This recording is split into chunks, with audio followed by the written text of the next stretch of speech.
Hello everyone, welcome to this course on renewable energy and energy storage in India. Basically, we will be discussing the need for renewable energy in the world and particularly in our country, and also the role of energy storage in enabling the renewable energy integration into the grid. So, this is all about me. I am an IAS officer at the Government of India. This is worthwhile to declare that the views expressed in this course are personal and in no way represent the view of the government. This course is totally for educational and awareness purposes. Okay, so let us move on the course content. So we will be having separate lectures for different aspects of the course.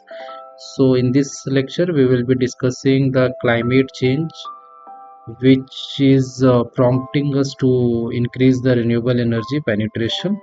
After that, we will discuss various renewable energy policies and technology which are promoting the renewable energy.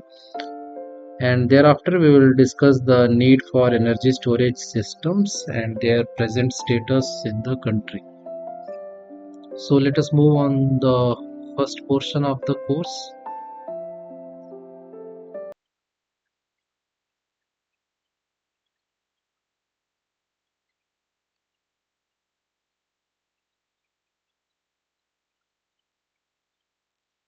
Now, what is climate change? Is it still a apprehension or it is a reality now? So, climate change is reality now. It is happening all over the world. Uh, in this slide, we are capturing few recent incidents, but there are many more. So, iceberg breaking due to global warming has happened. Then in Pakistan, we had floods in 2022. In New South Wales, dust storm came in January 2020. Similarly, there are many other incidents all over the world. Now, why this climate change is happening? It is due to global warming. So, global warming is the long-term heating of Earth's surface observed since the pre-industrial period. So, what is pre-industrial period? So industrial period.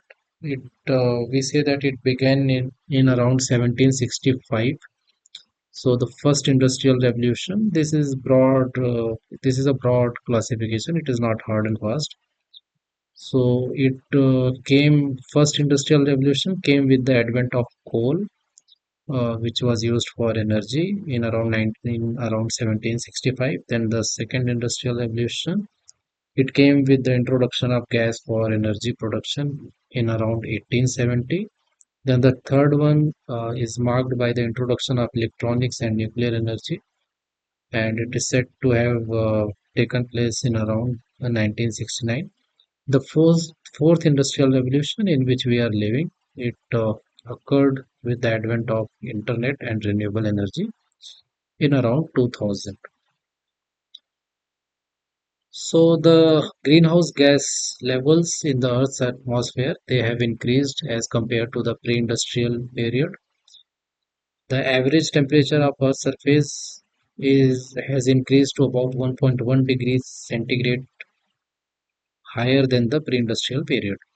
So there is a Paris Agreement under which the world has pledged to limit the global warming to below 2 degrees centigrade, and try that it does not break the 1.5 degree centigrade limit. Now, what is greenhouse gas effect? So, whatever the sun's solar radiation is coming into the atmosphere, it has very high energy. It penetrates the atmosphere and it strikes the Earth's surface and reflects. While striking the Earth's surface, it loses some energy, its wavelength increases, and it gets absorbed. Some part of it is absorbed by the carbon dioxide and related greenhouse gases into the atmosphere. So, under normal conditions, the warming will be normal. But once the concentration of greenhouse gases increases into the atmosphere, at that time uh, the warming will be more. So, this is the greenhouse effect. Why this greenhouse effect is increasing? This is due to the increase of greenhouse gas emissions into the atmosphere. So the left pie chart, you can see it shows the different greenhouse gases and their contribution to the total greenhouse emissions. So carbon dioxide is the major contributor. It contributes about 65%. Then we have methane 16%, nitrous oxide 6%, fluorinated gases 2%. The right hand side pie chart, it shows the contribution of greenhouse gases from different sectors. So you can see electricity and heat production, it contributes to around 25% of the greenhouse gases. Then we have agriculture, forestry, and other land use. It contributes to around 24%, and industry 21%, transport 14%, likewise buildings and other energy sources. Now we can see the worldwide situation. Globally, the at present the carbon dioxide level is around 410 ppm, and pre-industrial era it was 280 ppm. So we can see that we will be almost reaching the double of the carbon dioxide levels as compared to the pre-industrial era in the coming decades. Now, the per capita greenhouse gas emissions all over the world, it is around 6.3 tons carbon dioxide equivalent, and in India it is 2.4 tons carbon dioxide equivalent. So we are only one third emitting the greenhouse gases to the atmosphere. Our contribution from 1850 to 2021 is also less. It is less than 4%. So what we say, can we say that we are not polluting the atmosphere, or historically we have not polluted the atmosphere, so we can pollute? Or we can say that now the climate change is a reality, so it is important for the existence of the human species that we also limit our greenhouse gas emissions. So we take the stand that now electricity is very much required for development. So we also need a space for development. So we will be shifting to the renewable energy, and shifting to renewable energy, it needs investment. As we will learn through this course that renewable energy needs other devices also to be connected to the grid. So lot of investment is required. As a developing country, we are not having that much huge investment which is required. So all the developing countries, they say our stand is that historically we have not polluted the environment. Historically the developed nations have polluted the environment, so they have also the responsibility to give a space to the developing countries so that they can develop. So they need to support us, they need to fund the technologies. So this is the thing. Now in the next slide here we can see the percentage of global emissions by different countries. So China is leading here with 26.1% of the total greenhouse gas GHG emissions. After that, United States comes, then European Union, then India. Okay, now how we can reduce the uh, this GHG greenhouse gas emissions? So all the sectors which we saw earlier in the slides, uh, increase the greenhouse gases into the atmosphere. These are electricity, refineries, fertilizers, steel, chemicals, transportation. Broadly, they are categorized into two: the sector from which GHG is easy to abate, and the sectors from which GHG is hard to abate. So power or electricity sector is the sector from which it is relatively easy to reduce the greenhouse gas emissions. Other sectors, that is refineries, fertilizers, steel, chemicals, and transportation, it is difficult to reduce greenhouse gases from them. That is why we focus on the power or electricity sector. Now, in this slide also you can see worldwide. 26% of the greenhouse gas emissions is from the electricity sector. In India, 22% of the total energy consumption is from electricity. Also, the per capita emissions is only one third of the global average, as we saw earlier. Now, there is a catch. Catch is that total electricity as part of energy consumption pattern is expected to increase to 50% by 2050. So we can reduce a significant amount of GHG emissions into the atmosphere if we can reduce it from the electricity sector. Now, here this chart shows the different sectors which are using electricity in our country. So we can see industries are taking 43.9%, almost 44% of the electricity. After that, we have residential sector, our households, which take around 25.3% of the electricity. Then comes the agriculture and forestry, which takes around 19%, and commercial and public, it takes around 6.6%. So, uh, we to reduce the greenhouse gas emissions, we need to reduce the greenhouse gas emissions from the uh, power sector. That much we got it now. So what is our target? India's energy and emission targets. So our target is to achieve 500 gigawatt of non-fossil fuel capacity by 2030, 50% of installed capacity from non-fossil fuels, reducing emission intensity of GDP to 45% below the 2005 level. By 2047, we are aiming to achieve energy independence, and by 2070, we are aiming to achieve net zero. Here, this pie chart shows the installed capacity as of now in our country from different sources. So we can see that fossil fuel it contributes to 55%, almost 55% of the total installed capacity. Non-fossil fuel contributes to 45.1%. So what is our target? Target is that 50% should be from non-fossil fuel. So we are on the right track to achieve this target. In the non-fossil fuel also, we can see the contribution from different sectors. So non-fossil fuel, it is basically renewable energy plus nuclear. You can see the nuclear share is only 1.8%. So the rest, it is renewable energy. So major portion is renewable energy only.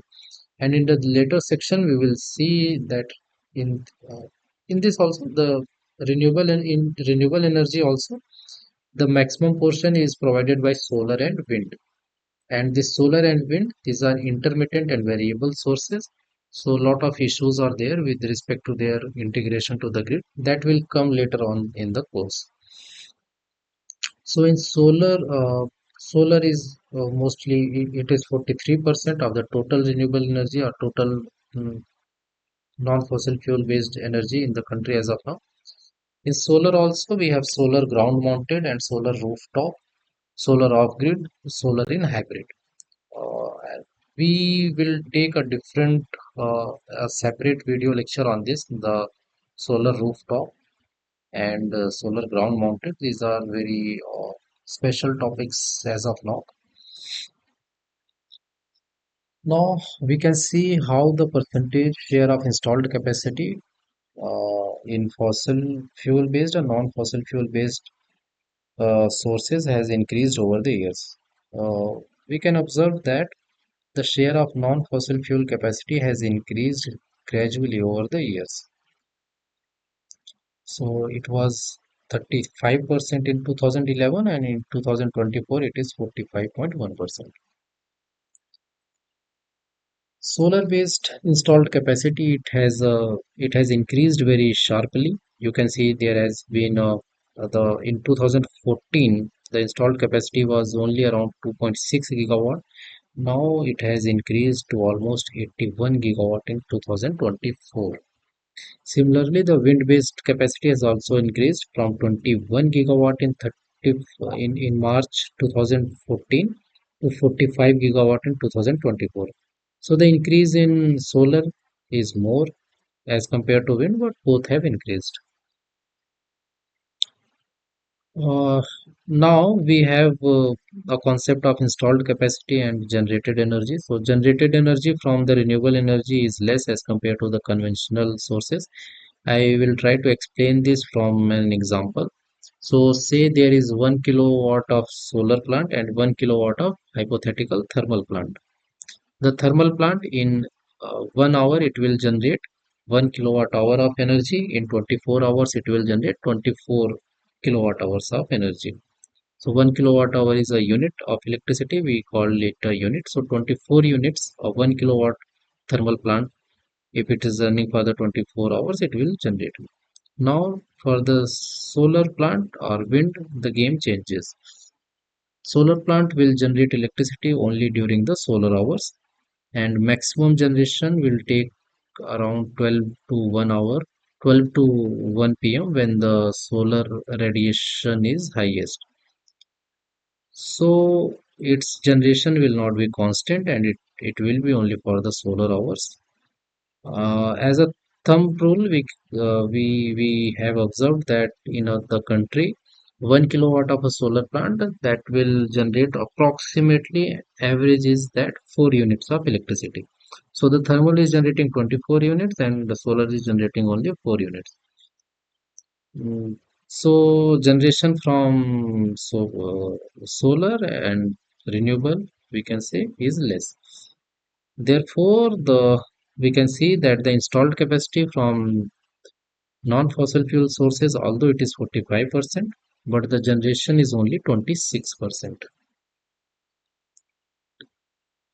In this slide, we can see the generation capacity or generation from different sources in the previous year, 2023 to 24.